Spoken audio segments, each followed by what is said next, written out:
Welcome to Face the State. I'm Ariana Bennett. Thank you for joining us. Well, hard to believe, but we are about to enter yet another election year. And while it may not have quite the same level of scrutiny as a presidential year, a lot of eyes will still be on this one with control of both houses of Congress on the line. And the person on the front line of that here in Nevada is my guest for this episode. Nevada Secretary of State Cisco Aguilar is here with me now to talk about that. Thank you for coming on the show. Thank you for having me. Yeah, always great to have you. I feel like we're on an annual tradition at this point. Come fall, I'm like, gotta talk to the Secretary of State, see what's going on. Now, you took over at a pretty contentious time for elections just in general, 2022, a temperature pretty high on accusations of election fraud and all that stuff. How is that environment now? You know, I think we're starting to get better. It's building transparency into the process. It's educating voters about the process. It's making sure that people truly understand how our elections work. There are so many checks and balances in the process that we really do have some of the safest, most secure and accessible elections in the country. I like to say Nevada is a national leader. Not only in 22 do we have high emotions of the election, but we also had legislative mandates that passed in 21 that had to be implemented by the 24 general election. And that was the implementation of the voter registration election management system, which brought uniformity across all 17 counties in Nevada.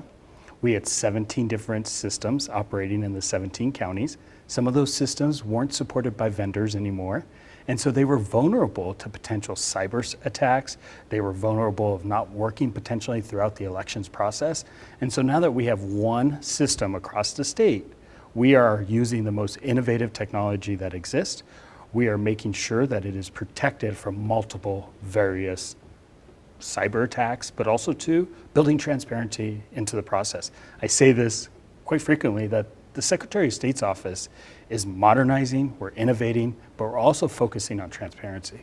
And we did get hit with a cyber attack this year. Was the voter registration system impacted at all? It was not, and I say this with great pride, is that if we had to run an election during the cyber attack, we would have been able to do it in a way that voters wouldn't even notice the difference. And that's because we really focused on the cybersecurity side of things. The team in the Secretary of State's office, I would like to say, is one of the best. They understand the importance of security. Nevada is a battleground state. We determine the future of our country, and foreign adversaries know that. And they're gonna look to try to make things difficult for us here in Nevada, but we're prepared, and we're constantly preparing every single day to ensure that the system is protected, it's locked down, there are so many protections around it. There are rovers constantly looking at the system to make sure that nobody's in the system and making sure that we are up to date on what's happening. Now, this emphasis on security became part of the conversation this year when the DOJ asked you for our voter information in Nevada. You said no and refused to give it. Can you give me your reasons for that? Well, I didn't say no. What I said is we're willing to give you what I can give you under Nevada law. And that information is publicly available. They were asking for additional information. And when you look at these letters, you look at these requests, you look at them and say, okay, that makes sense. But then when you start to dig down to exactly what they're asking for, it's beyond what I can do by Nevada law. They're claiming that the federal government has the power to ask me for this. We tend to differ on that definition of what authority they have under federal law, and we disagree. But we'll see where that goes. I'm gonna stand by Nevada law. I was elected by Nevadans, and my job is to follow Nevada law and make sure that I'm protecting the data of Nevadans. This is not a Democrat or Republican issue. This is a Nevada issue. This is making sure that our citizens know that we're gonna do what we need to do to make sure their personal information is protected. What reason did the DOJ give for asking for this information? What do they want it for? And that's what we keep asking, is why do you need this data? Why can't you be happy with the data that we give you or that the public has available to them? Why do you need this additional information? It's not only why they need the data, but how's the data going to be stored? And how do we know that it's going to be protected? Okay, so where does that stand now? We sent our response. There was a lawsuit filed against about 8 states. Nevada was not included in that lawsuit. So we're waiting to see what happens. Any idea why Nevada wasn't included? Maybe because we have really great lawyers and they know that we are on top of our game and we're ready to protect Nevadans. No, I couldn't tell you otherwise. Okay, well, I guess we'll wait and see.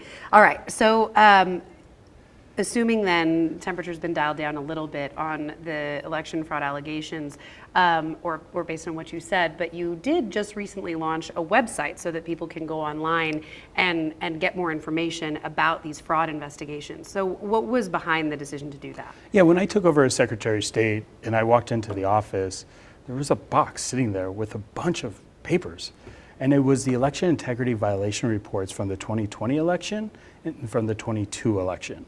And I just thought, what happens? What is the process for a citizen in Nevada to raise a concern and have that concern be addressed? And there wasn't a formal process.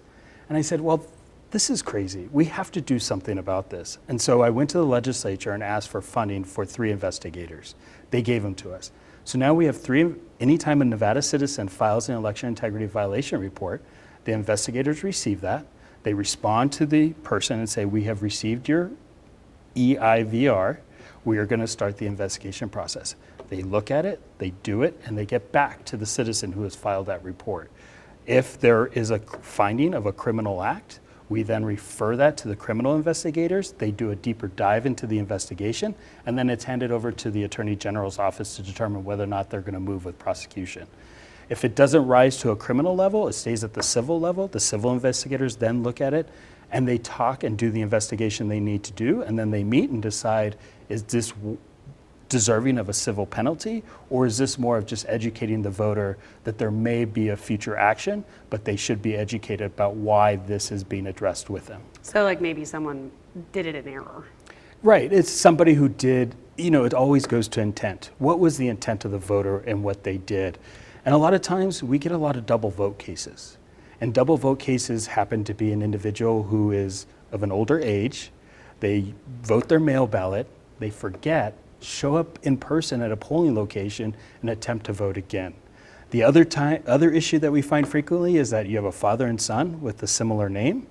The father votes in person, the son accidentally votes the father's ballot and mails it back, and so then a double vote is triggered. How many cases of actual intentional voter fraud or election fraud are you finding through this process? There aren't many. Again, I say this all the time, is Nevada runs some of the most safest, secure, and accessible elections in the country. There is no prevalent fraud in our election process. We have 2.1 million registered voters. We had 1.5, 1.4 million votes cast in the 24 election. If out of that we get 5 prosecutions out of 1.4 million votes, that's a pretty safe, secure system that we have. Is that about the number 5? Yeah, it's pretty insignificant. So single digits? Yes. Of intentional voter fraud? Fraud, yes. Okay. And if people want to... And that's why we developed the website, because I wanted people to see how many election integrity violation reports we're receiving, how many get investigated by the civil team, how many go to criminal investigators, and then how many are referred to the Attorney General's office. And sometimes people also come forward and say, oh, I did make a mistake. And also too, it's really sad to see some of our older community not realize what they're doing. They didn't do it intentionally. It's part of life, and we need to understand the circumstances, but until we understand the circumstances, can we dispose of that case or give an actual response back to the person who filed the report? Okay, so if people want more information on that, they can go to this new website. What would you say then is the biggest challenge facing the state's election system in terms of, like you said, having it be as transparent and effective and accurate and safe? It's getting voters to understand the actual process and the safeguards that are built in. There are so many safeguards in the fact that, well, one of the biggest safeguards is, yes, I am the Chief Elections Officer of Nevada, but I don't actually execute the elections. The elections are executed at the local level, at the county level. There are a lot of decisions that are made at the county level because those county clerks and registers know their citizens better than I do, and they need to make decisions. So you have the bifurcation of duties there, but also too, you have audits that are done to make sure that things are running well.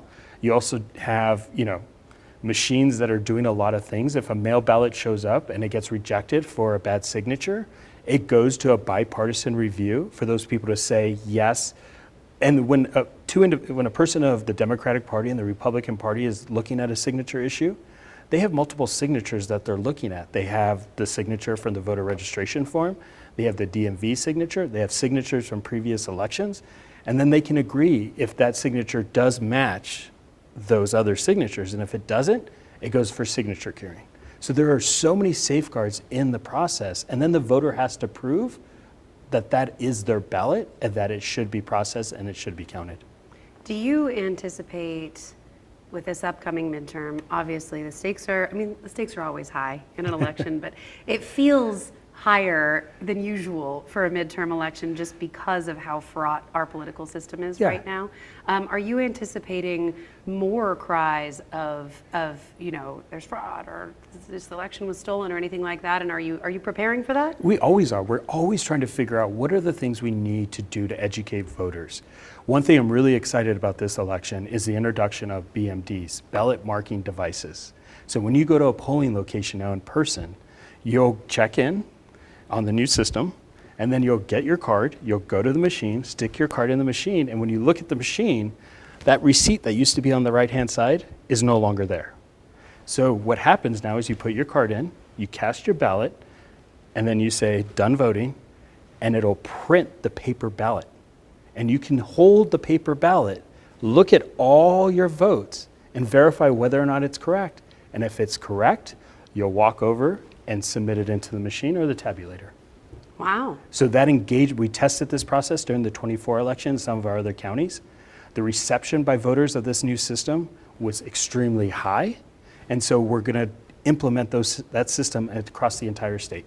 So going kind of backwards in terms of from digital to back to a hard copy makes people feel more secure. Well, they get to actually see the ballot. They get to physically hold it. They get to look at their votes, and then they get to choose to submit it. But what's actually tabulated is still going to be the digital cartridge. The paper ballot will be what's tabulated. Really? Yes. So we're not doing digital cartridges anymore? No. Wow. So it would be the paper ballot that goes into the tabulator or is submitted into the box that is then transported to the election center to be processed and to be tabulated. How will that compare speed-wise to what we've seen prior? I don't think you'll see a difference. Really? And when you bring up speed, it's really the mail ballots that are the bottleneck in the actual tabulation of results. And I know I've been on this mission of increasing capacity in our counties to be able to process these mail ballots in a timely manner. We heard loud and clear that Nevada wants to have its results as close to election night as possible. And the bottleneck is less than 1% of mail ballots arrive after Election Day. And 95% of that 1% arrives at the county within 24 hours. The challenge is the counties have 99% of the ballots on hand on election night. In 24, they were able to process about 90% of all ballots. There was about 9% that was bottlenecked. And the reason is those ballots were the mail ballots received on election day at the election centers. So those mail ballots are dropped off at the election center in a box. That box sits there, and at the end of the day, the election officials pick up those boxes, bring them to the election center for processing, and that's where that bottleneck exists. What we're trying to do is implement technology to tell the elections administrators, hey, you have an election center with a large number of mail ballots being dropped off. You can send a team of elections officials to pick up those ballots and bring them back to the election center to start processing so we can get those results to Nevadans as close to election night as possible. I think a lot of people would be happy about that. Look, it's looking at systems, it's understanding the processes and saying where can we improve and what efficiencies can we build into the process. Alrighty, well that's a good opportunity for us to take a quick break, but sit tight. Coming up on Face the State, I'll be back with the Secretary of State to talk more about changes in the works and what his office does other than elections. Stay with us.